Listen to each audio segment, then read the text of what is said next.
I'm going to present my thoughts today on tactical asset allocation, and I'm going to start with the first of my topics or slides, which I call the futility of prediction.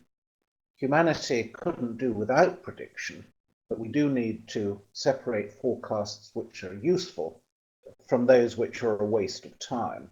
Short-term weather forecasts, for instance, can help prevent shipping disasters, but in general, long-term weather forecasts are hopelessly inaccurate.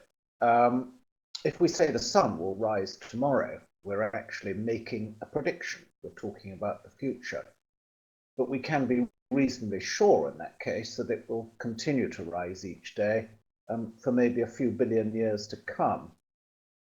Thanks to Newton's laws of motion, we can predict the trajectories of planets and comets many years into the future with very reasonable accuracy. And we can make assumptions about the origins and the future of the universe as a whole. There are two areas, however, where prediction is really of very little use, and probability is all that we have to guide us. The world of quantum mechanics is one of those, and the second is the rather surprising area of complex systems, complex adaptive systems. Financial markets are complex systems with many recursive feedback loops, rather like the weather, and any attempt at long-term forecasting, certainly currently, is doomed to failure, leaving aside the question of whether such systems are in any case deterministic or actually random. So we'll move on now to the next topic.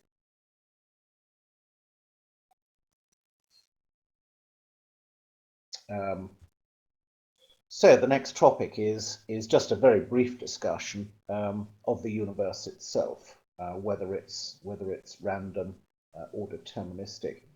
It seems to me that any inquiring mind ought to equip itself with at least a passing knowledge of science and philosophy. And really any investor who doesn't do that is shooting himself in the foot. Without such knowledge, without such background, it's really difficult to arrive at any sort of coherent view of how the world really works. For most of human history, we have considered the future unknowable.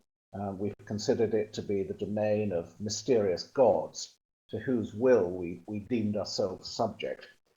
The so-called Enlightenment, starting a few hundred years ago, has mercifully reversed our dependence on such ephemeral forces, and in particular the clockwork universe, so-called, of Newton and de Laplace, encouraged us to believe and hope that the universe is a predictable and regular place where long-term forecasts may reliably be made. The trouble is, moving on from there, the work of 20th century scientists took us back to some extent in a full circle with the theory of quantum mechanics and then later chaos theory. Quantum mechanics tells us that at the very smallest scale, the universe is random and probabilistic and unknowable, which is perhaps not terribly helpful if you're an investor. But going on from that, later in the 20th century, you had chaos theory, and you can see on the screen some of the founders of chaos theory: Edward Lorenz, who was forecasting the weather; Benoit Mandelbrot, who, of course, is perhaps most famous for fractals, and hence that beautiful picture of the Mandelbrot set there. But chaos theory suggests that even if we could know all the relevant variables about a situation, in practice, even purely deterministic recursive systems are unpredictable in their outcome. The advent of rapid and powerful computation has led us to see that simple and deterministic mathematical rules can lead to fantastic complexity and unpredictability. Many assume this is how life evolved, on the basis of simple rules with feedback loops.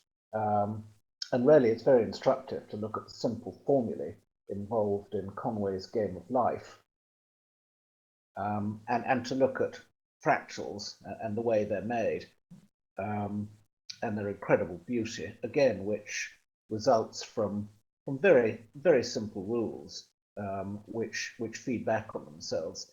So in a way, really, we've gone full circle.